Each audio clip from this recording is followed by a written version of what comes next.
All right, welcome everybody. Thank you for one of the last end of the sessions here before the PGA session coming up. My name is TJ Schier. I'll tell you a little bit more about myself in just a second, but you know, it is the end of the day, toward the end of the conference. I want to put you guys through a little test, if you don't mind. I want to do a little bit of human analysis. So there are 3 people in this video in white shirts. There are 3 people in black shirts.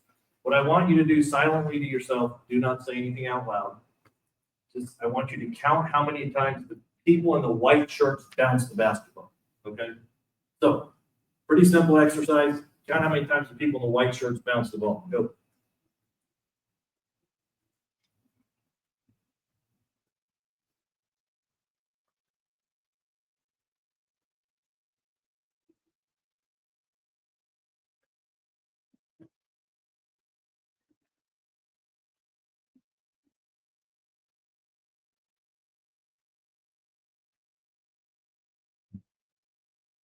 All right, how many times did they bounce the ball? 10? I have 11. 10, 11. Pretty smart group. Usually when I show this, it's somewhere between 8 and 14. And when I show it in Las Vegas, the numbers get higher because I think everybody sees double. So you guys were pretty good. The correct answer is 10 or 11, depending on the count, the one that bounced off the lady's head in there. But more importantly, how many of you all saw the gorilla that was in the video? Okay, just a few. Now, have you guys seen this video before? Yeah. Okay, some of you have. I'll show this for those of you all that have not seen this before. Why did everybody, or the majority of you all, miss the gorilla that went through the video? Yeah, you're so focused on the people. In this case, here's the gorilla coming into the screen right now, and then the gorilla stops right in the middle of the screen and then walks off the side of the stage there. So the gorilla's in the video for 8 of the 25 seconds, yet most of us missed the video, or missed the gorilla in the video. So the reason I show you that, the applicability is here, is many of you all are so in the golf environment that you may not have an outside perspective. Many of you are. Just a little bit about myself. I worked for Chuck E. Cheese for 18 years. It was a long time ago, but I really kind of spent my life in the entertainment industry. I did have to spend a year in rehab after finishing that 18 years at Chuck E. Cheese. If any of you guys have been there, has anybody ever been to Chuck E. Cheese? Did you go voluntarily? Okay. You know, you went because your kids had to, right? I was then a speaker and a consultant for about 20 years after that. And about 4 years ago, I got hired by Invited to run a golf entertainment division of a brand called Big Shots Golf that they had purchased out there. And at the time, there was 1 location. So we opened 6 locations in 18 months. I can tell you for a fact, for anybody that has not worked for Topgolf, I have opened more golf entertainment facilities than anybody else other than the people that have worked at Topgolf. We knew very, very early on that there were cracks in the model, and that's what I want to share with you a little bit today. That's what Big Shots Golf looked like. You've all seen these. You've either been to Topgolf or some knockoff imitation version of this, and they've all made the same mistakes. Now, since all of you all are more in the golf industry, I want you to take kind of that Etch-a-Sketch version, if you're not old enough to remember what an Etch-a-Sketch is, you know, draw the pictures in there and then shake it to erase it. We've got to really shake our minds of what traditional golf is, and that's what we're going to talk about. So, you know, you see today the TGL has gotten a lot of press. You got the Creator Classics that you've seen on TV, you know, Goods down there in Marble Falls and Horseshoe Bay doing all of these kind of things. You got Bryson, you know, giving people $100,000 to hit a ball over his house. Somebody in Europe actually knocked off that and made a video game of that thing before they got in trouble for doing that. But, you know, it's all golf to today's industry. My kids are 31 and 29. I love them. I gave them biblical names. My daughter's Mary Catherine. My son's Satan. Okay. You guys can use that joke anywhere. It's fine. We've all seen probably the plethora of putting concepts that have come out there. You got tech-driven putting, you got turf putting, pop strokes come on. In the state of Texas, I live about 15 minutes from here, but in the state of Texas, I subscribe to a service and I can see the liquor sales of every place that serves liquor in the state of Texas. And I have been in this space for a long, long, long time. Not to do these guys. Year two versus year 1. Sales of these concepts in the state of Texas. Any idea what you think their liquor sales do year 2 versus year 1? Double? What else? 75%? They're 75% of what they were? Yeah. And this Topgolf's the same way, Big Shots is the same way. These facilities, competitive socializing venues, and it's not just golf. It can be darts, it can be soccer, it doesn't matter. They're down anywhere from 40 to 60% year two. Now, why do you think that is? It wears off. Yeah, the novelty wears off, right? What else? People have been there before. You've been there, done that, check, don't want to see those things. So what happens in these kind of places is when that is the sole piece of attraction that you have there, what happens in year two? Now, when you're in Vegas, when you're in Orlando, when you're in Dubai, when you're in London, that kind of goes out the window because those cities create the new customer every week. If you look at a brand like Swingers, you're not going to see them in Indianapolis, Indiana, and Pittsburgh, Pennsylvania. They're going to stay in the Vegases of the world because they know, why would I go do this? Now, I'm saying this to you guys for a couple reasons. One is if you are a course owner or operator and you have one single reason for people to be there, you have a challenge to keep people coming back again and again. We've seen this in a lot of the other spaces like the outdoor ranges that Big Shots was a part of and those kind of things. But now you look at some of these other things, they're becoming multifunction. You got Claremont National in Orlando, you got Dobson Ranch in Phoenix. You got anybody been to grass clippings in Phoenix area? It's an okay municipal golf course that they went out and put turf tees at about 150 yards around 9 of the holes, and they light that at night. So at daytime, it's an executive course. At nighttime, it's a par 3 course. But now they've got funded to do a whole league around this stuff. You guys here in the golf ranch here in Dallas-Fort Worth, the Smex Topgolf guys, they're buying driving ranges and putting the gamification into them. They just got funded with $20 million. Golfit is the place over in Glasgow that the RNA is doing a facility that's similar to these kind of things. So you've got this competition. They're all bringing people to the game, which is very helpful. You have tons of non-traditional things that you've seen that you need to have in your consideration set. This is actually Swing City in Australia. It's a 50-yard or 50-meter fully netted range. So it's like a giant batting cage because people can't build 14-acre Topgolfs anymore. You've got Nick Faldo doing golf in small spaces where they're doing things like artificial turf putting courses, short game courses. They got the threes over in Greenville. You got Chasing Aces. It's just opened a couple hours east of here in Bossier City, Louisiana. You got the Yards in Jacksonville, really kind of near St. Augustine there where the TPC is. So these places are typically a mix of a short course, some sort of a gamified range. They may or may not have putting. These places that have multiple options for the people to go are doing better because they've got reasons for people to come back more often than just once. Because if I can putt one time, I can hit balls one time, or I can go out and play a short course, but we're competing against these as operators, and then you've got the indoor golf folks that are just, there's a proliferation of them. Apologies, I have golf on. Know my audience, right? I have to have somebody on there. So, you've got the indoor golf that is helping, all of these things are helping bring people to the game, but it creates a challenge for those of us in the golf space. So how many of you all are course operators in here? Okay, how many of you all will never raise your hand no matter what I ask? Of course, how many of you all have simulators? What's the pros and cons of the simulators?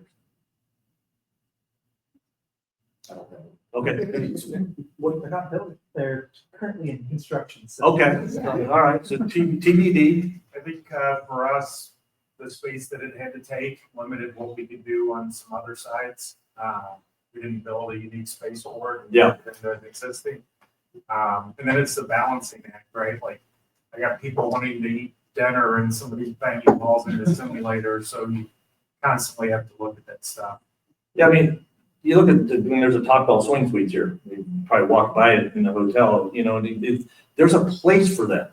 The thing from my perspective is these simulators focused, and they're extremely good at focusing on one segment of golfer. And it tends to be the more serious golfer. When the weather's bad, you've got the inclement weather golfer that wants to come inside. But again, it's a narrow niche. And when you look at indoor golf, I explain it kind of two analogies. It's like pickleball courts now. Everybody's building pickleball courts everywhere. And when you live in an area and somebody builds a pickleball court 5 miles this way, you go to it for a while. Then somebody builds one 3 miles this way. Well, at the end of the day, it's pretty much the same thing. And so you go whichever one you're closest to. And golf simulators in a lot of ways are very similar to the typical person. Yes, a top tracer person may think theirs is better, and the golf song person may think theirs is better, and you talk to TrackMan, theirs is better, and all those kind of things. But to the typical person out there, it's a golf simulator business. So there's all these things that you need to consider. But in the club world, it's very difficult to monetize it, because if you're on the private side, they want it for free, right? They build it into their dues. If you're on the public course side, it's how do you get people to use it when it's not December, January, and February? How do you get them to use it when it's not raining outside and those kind of things? But again, it's one of those amenities that people expect, but how can you position it better to make a little more money? Now, about a year and a couple of months ago, I wrote an article about why Topgolf was struggling. And I used to work for Chuck E. Cheese. There is an underlying element in the foundation of things like Topgolf, Putt Shack, Puttery, any competitive. So Dave & Buster's goes through the same thing in that they have a very, very busy year one if they pick a good location. If they don't pick a good location, good luck. Now, I'll talk to you about Big Shots. When I got there, their thesis was, let's build where Topgolf's not going to go, i.e. B markets and C markets. On paper, that sounds like a good idea. The problem is the customer that's in Bryan, Texas, where Texas A&M is still only going to go to a golf entertainment facility 1.5 times a year, like the person in Dallas that is near Topgolf. And so when you build this, even if you're at 50% of the cost of a Topgolf, you're going to do X percentage of what a big city one would do. The math doesn't work. And so there's some foundational challenges with it. Low frequency, value perception. I mean, Pop Strokes are a cool place, but when you bring a family for 4 there and 4 of you have to buy a $40 all-day pass just to walk in the door, it's $160. Hey, it's cool, it's fun to go once, but how often are you going to go? So they face these challenges. The other thing that they face, there's a lot more things in here. Overbuilt menus. I could talk all day about that. That's not why we're here. Repeat visits. But the other thing is there's 2 customers, and many of the people that build these facilities don't understand that. In the golf world, I think you have the golfer, and then you have maybe the rest of the family, whether it's the spouse or the kids that aren't quite into golf as the other ones, but they don't get it. And in the simulator world, I call it one hits and everyone else sits. And it's the same when you go to bowling. It's the same when you go to golf entertainment facility. The spectator experience in those situations is not good. It's not fun. So I wrote an article about this about 1.5 years ago. And a couple of years ago, we actually had the Savannah Bananas team scheduled to come to us at Big Shots in Akron when they were playing there. And of course, the game gets rained out the day before in Indianapolis. They couldn't make it, but like 20 of the guys ended up coming. But we had developed kind of a fans first mentality around what the Savannah Bananas did for baseball. Now, I think everybody familiar with the Savannah Bananas these days. 2 years ago, nobody knew who they were. If you follow them, they just announced their 2026. I mean, they're going to like 100 cities, selling 4 million tickets. I mean, it's insane how this thing's exploded. But they took the stodgy old traditional game of baseball and said, look, yeah, we play baseball, but it's not really baseball, and here's kind of our rules. And so as we've kind of gone down the path, yeah, it's golf. And the old traditional stodgy old guy sitting on the in the grill room smoking a cigar, it's not his golf, but it's golf to the up and coming and the newer generation. So we kind of took a Savannah Bananas approach to this. And here's a couple of examples of Chasing Aces in Mosier City's got a 9-hole turf green, turf tee, par 3 course outside. They have a hole right there where they do a charitable thing where people can get a hole in one. It's on video, and they're out there, once on Friday nights they're trying to get people engaged. Everybody wants to go out there and take a shot at a hole in one. And even if they're terrible, it's like an 80-yard shot or something like that. I saw this actually on LinkedIn literally right before I walked in the room. So I grabbed a screenshot of this, but Real Golf is doing videos of players when they go out there. So you get every shot videoed on the course. And it was funny because when I was at Big Shots, we sat down with TrackMan at the PGA show a couple of years ago and said, man, how cool would it be if you could have a TrackMan like at Firestone on 16, 17, and 18, or like the TPC. Everybody knows the TPC at Sawgrass, 16, 17, 18. If you could just get a video of those 3 holes as you played those kind of things, that's the kind of things that people are going to start expecting. And with the technology today, you can do a lot of those things and gamify golf. Now that might be a little bit more expensive than some of us can really afford to do right now, but even think about, like, if you go to a pickleball place, a lot of places you scan a QR code, put $5 on your credit card, you get a video of your match. They just have a camera sitting in the ceiling, videotapes your match. You could probably do a lot of this stuff on your signature hole if you have one, or that fun hole. In this case, they're trying to make it easy for people to make a hole in one because they want all the social media press out of this. And it's a one-shot deal. Go out there, do it, you're playing golf. Those are the kind of things you could build a short hole out there right outside if you got a little bit of space. Now, when we took all of this in, and I'm going to digress for just a second, because when I was at Big Shots, we were tasked to build a golf dome on top of a parking garage at the American Dream Mall, which is right next to the Meadowlands Stadium in New Jersey that you can see from Manhattan. It was a 4-acre parking garage. And they said, can you build a golf dome out there?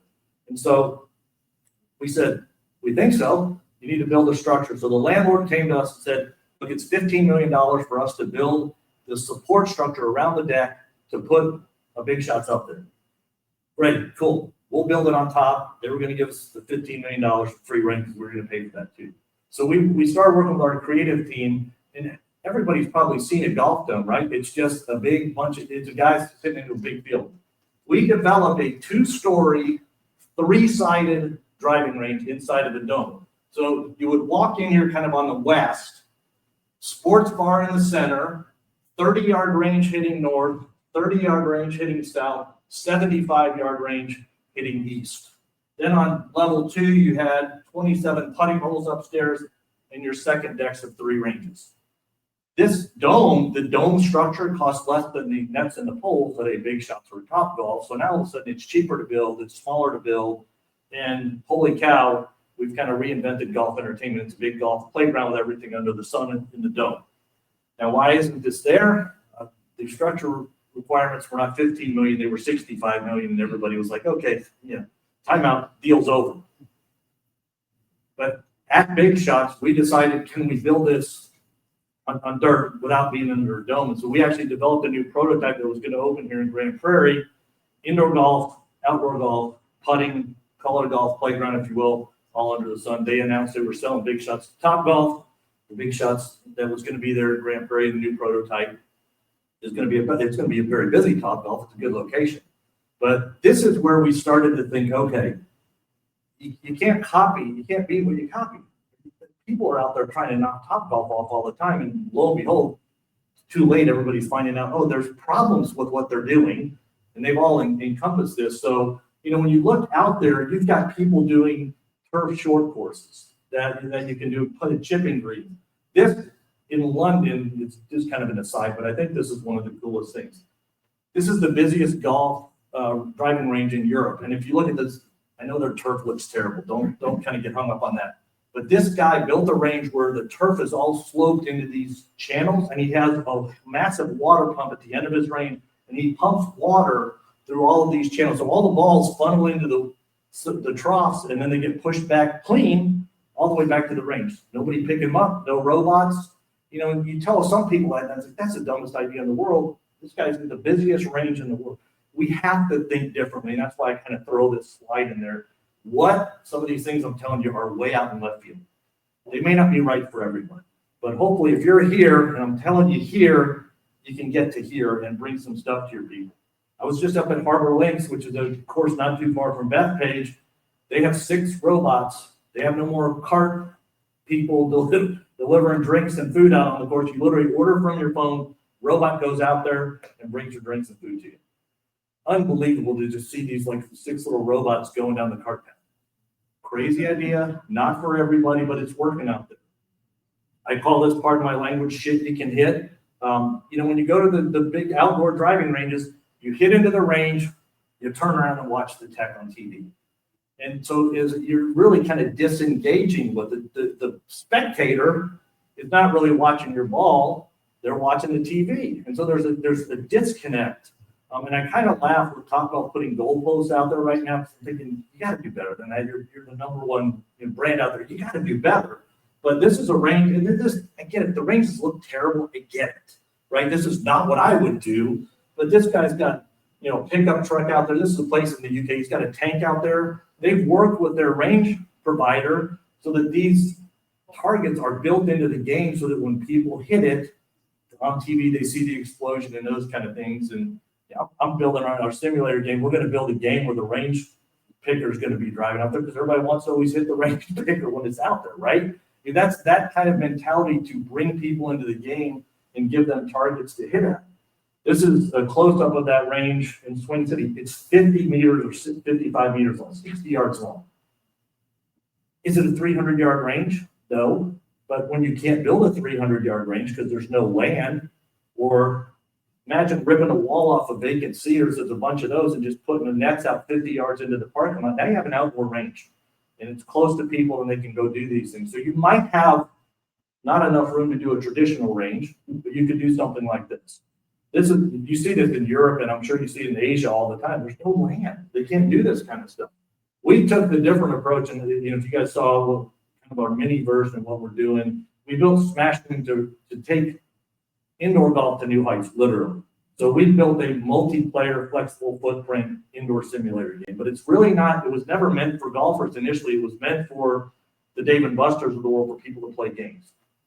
And it's really kind of two benefits. One is everybody can play at the same time. And then two, even if you're a spectator, when we were doing this, we had a lot of people kind of testing this. We had one of the girls in our teaser video. I said, what do you like about this or not like about this? And she says, well, you know what? When I'm at Topgolf, everybody stares at me because she's the only person hitting. And we've all been there. It's the first tee jitters. Everybody's looking at you and those kind of things. She said, when it was three of us playing, all of you guys that were watching, you weren't watching any of us. You were watching what was going on the screen. So I think we're trying to identify the ability to get people into the game a little bit more. These are some of the video games that we've built. They're 2 to 4 minutes. You hit 10 balls a minute. And literally the thing is for kids or a group of people to come in there or non-golfers and just play, hit the clubs, swing the balls for a little bit, and then take a break and do something else. We've got kind of the range piece on that and those kind of things. So you can do close to the pin and long drive. It was very valuable. I don't know if you were telling me this yesterday or not, but it was like, how cool if you had like a 4-bay system and you're doing the closest to the pin in one bay and then a long drive in the second bay. You can literally just kind of run people through this, or have a long drive contest with a bunch of people all hitting at one time to just kind of see those kind of things. And so these are the groups that we're working with right now to bring this to life in 2026. And I really want to focus on a couple of things that our clients have come to us with that I think can help you determine, do I do a larger format gamified version? And it'd be outdoor ranges like golf ranges doing with the tech, indoor kind of what we're talking about. Your whole thing is you need to drive frequency. So short courses, bring another reason to come back. Par 3 courses, putting courses, or Himalayan putting green and those kind of things. I didn't even get into that, but there's a thing called the Genius Golf Ball right now from the guys that started Encore Golf. You can literally wager with this golf ball on a Himalayan putting green. It's got all the stats. It knows if you're cheating or not because it knows how far you are away from the hole. There's so many things that are coming out these days to help you gamify your golf facility and drive more frequency there. Our approach is to broaden appeal. Simulators are fun, but they get boring very fast, especially if you're not a serious golfer. And really to drive revenue. So we've been talking to clients out there. Their question that always does is, well, what's the ROI on this thing? How does this thing make money? What's the pro forma? And so to give you an example, and I'll show you the facility in a second. 12-bay facility, 12 hitting stations. It's really not bays, 12 hitting stations. Monday to Thursday during the day, it's a driving range. It's an indoor driving range. 100 feet wide, 30-foot high screen, hitting from 30 feet away. They're charging $20. They're going to charge $20 an hour to hit balls. It's a driving, $240 an hour. But on Friday nights, there's 12 hitting stations. They're going to sell 36 tickets at $15 to $20 a person. People can play unlimited games in there for an hour and a half, but it's kind of like when you go into a Chuck E. Cheese or a Dave & Buster's or get on a roller coaster ride. 12 people play the game at a time. The next 12 come on, the next 12 come on, and you keep rotating so that in the course of an hour, you'll play 3 to 4 games, cost you $15 or $20. Everybody's kind of just yik-yakking and having food and drinks and F&B on there. But if you look at 36 tickets times $20, that's $720 an hour in revenue. But when it's a driving range, it's $240. The problem is you need to do both in this if you're going to do the entertainment side, because there's no entertainment customers Monday morning. There's a lot of golfers. And a lot of golfers don't want to go to golf entertainment because it's not good golf. And then you can actually think about things like driving event sales. So if you have like a 4-bay kind of system, you could have a 20-kid birthday party in there, $20 a kid. So now you're getting $400 for that simulator that you were getting $50 an hour for not very often before. And then our whole thesis is we are going to bring new games to you to keep reinventing this. It's kind of like when you have virtual courses. If you don't have, if that vendor for you doesn't have virtual courses coming in all the time, you know, your people get tired of playing the same courses. So you got to bring new things to them all the time, because now you can do a themed 80s. Now you can play Star Wars and, you know, Centipede and Asteroids and some of those games and build a whole event around it. I'd love to get some license IP like Star Wars, where, you know, you can do kind of a whole theme thing and drive event sales and drive group sales. You know, the cool thing is when you build these large screens, now it can be a movie watch party, it can be a game watch party, so you can, you know, show the masters on a massive screen. Because this is, you said it earlier, there's a footprint of space, whatever that is. How can I make this more profitable for my golf course? This is a place that we're working on right now in Cincinnati, and they've got their pro shop right here. They've got their bar and restaurant right there. They've got a patio sitting in between it. It's about 650 to 750 square feet. So what we're entertaining with them to do is you build a 4-bay indoor simulator here, and then on the back side of this, it's actually facing the golf course. You just put a big LED wall. So and during the summer, it can be your outdoor yard, kids movie watching parties at night, and those kind of things. But inside, you get basically have a 4-player simulator to do everything inside. But then they're really kind of just using that back wall that they don't have right now to really reinvent how can I do this even better. So the last two I'm going to show you, this I kind of think I'm hoping to just kind of open your eyes a little bit to what's out there. This is a golf course / golf entertainment facility just outside of Cincinnati called World of Golf Kentucky. So they have an executive course. They've got 6 golf on simulators in their facility. They've got a pro shop. They've got a range with some top tracer on it. I think we hit probably every vendor in here, I think, if I'm right. And then they've got an adventure golf or a mini golf course down there. So they have this piece of dirt. The driving range is right here. The mini golf's here, and then the pro shop kind of wraps around the first tee over here. 18 greens right here. So they have this big piece of land here that they wanted to add something to. And so we've proposed to them a couple of different options, but they wanted an artificial turf short game practice area. They have a massive youth program here. They have 300 intermediate school kids coming over this facility on Tuesday afternoons, and they're like, I need more space for them. So what we're end up doing is building a building that, I think this one's roughly 128 feet by 70, so call it 8,500 square feet. They've got 16 hitting stations going this direction into a 30-foot screen, 3,000 square foot indoor putting green with an event room and restrooms, patio on the outside looking over the short game area. Now, this all in's probably $1.6 million to $2 million to do the whole thing. I mean, all in, turnkey, done. And that's a lot of money.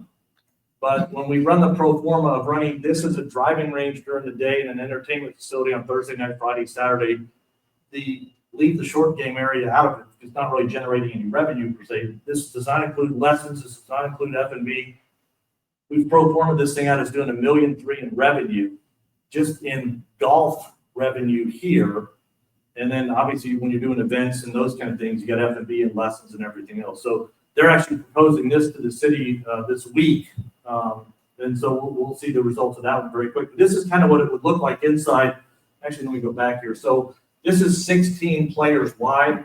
We can pull curtains to divide it into pods of 4 if we want to. I can divide 12 into 6. A lot of it depends on the screen size, on the aspect ratio. So when you look at it inside on a rendering, right here is a curtain. So you got 4 people, 4 stations to hit golf over here. You got 4 playing a video game. You have corporate events or those kind of things. So that's how this can be 16 people driving range during the day, and then you subdivide it how you want it at night. This idea, this was really crazy. We had started this indoor range. I got a call out of the blue from an 84-year-old guy named Grant Hornbeek in Chico, California. And he says, hey, I was told that you guys have the technology to track multiple golf balls. He says, I have this 9-hole turf course that's being built. He took a 5-acre city park. He runs the Butte County Youth Golf Foundation. Kurt Kitayama, who's won a couple PGA Tour events recently, was one of the products of his system out there in Chico, California. I mean, it's north of the middle of nowhere. I mean, it is like an hour and a half north of Sacramento. But they took a city park that was just land, built a 9-hole turf tee, turf green, par 3 course, and he had already had this drawn out. He said, I got a 100-foot building. I want to have 10 people, 12 people in there hitting golf balls, and I want to be able to track everything, and I want to be able to play games. So this was the building he came to us with.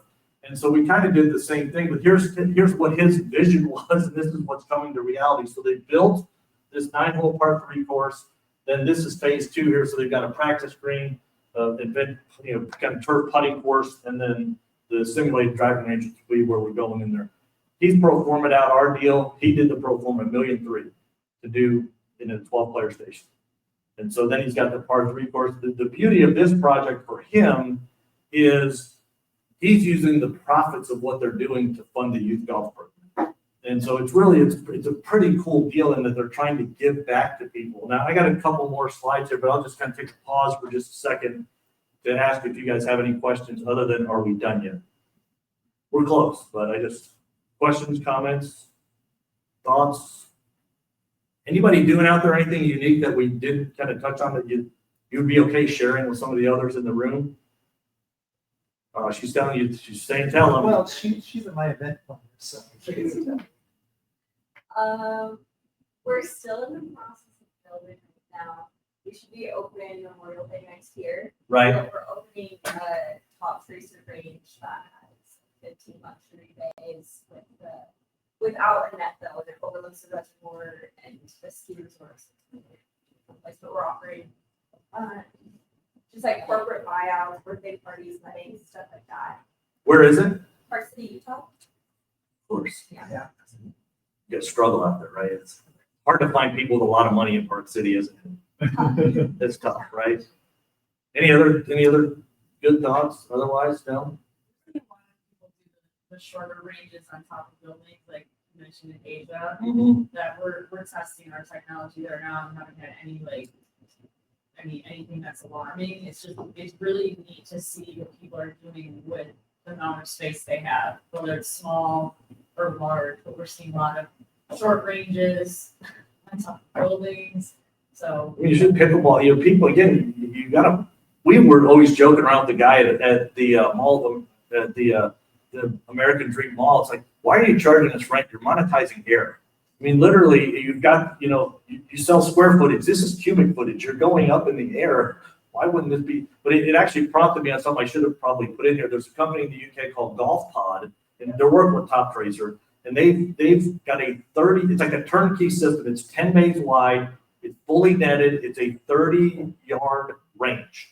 So they could put this in a city park. They could put it, again, where space is constrained. We're talking to them. It's like, well, cool. Let's just do the indoor on the other side of this. So you kind of put a sports bar in the middle.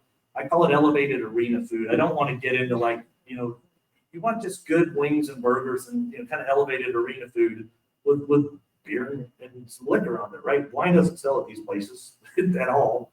But you have an indoor range, you have an outdoor range in a very, very small footprint. And it can bring people back again and again and again. So again, these are kind of the bulk of what we've seen people doing out there on the gamification side. I'm happy I'll be there tonight. I'm going to come. I'm local here, but I'm going to kind of run over tonight. But I just want to see if you guys understood anything I said today. So just simple exercise here before we wrap up. Okay. Oh man, now you missed everything. The star of Top Tracer walks in and she's been phenomenal participating. Give her 2 thumbs up in her review. So. But just to see if you guys paid attention. So everybody just take your right arm, make the okay sign. All right. Got that? All right. Now slowly bend your elbow, bring it to your face, put it on your chin. Now, what did I say? Put it on your, and most of you guys are just doing what I right. It doesn't matter what I say, it matters what you do. Right. And so again, I think to wrap this up simply, can you see the gorilla now? You got it? Can you see him in this one or her, whoever that is? So anyway. This wave of change is going to keep going. You can't stop the waves. You've got to learn to surf. So hopefully, if you guys learned a few things here, I'm happy to answer any questions around. Again, I'll be around tonight, but I appreciate I didn't want to cheat you guys out of being late for the session, even though we started a little bit late. So thank you guys all for your time. Enjoy the rest of the conference. We'll see you there tonight.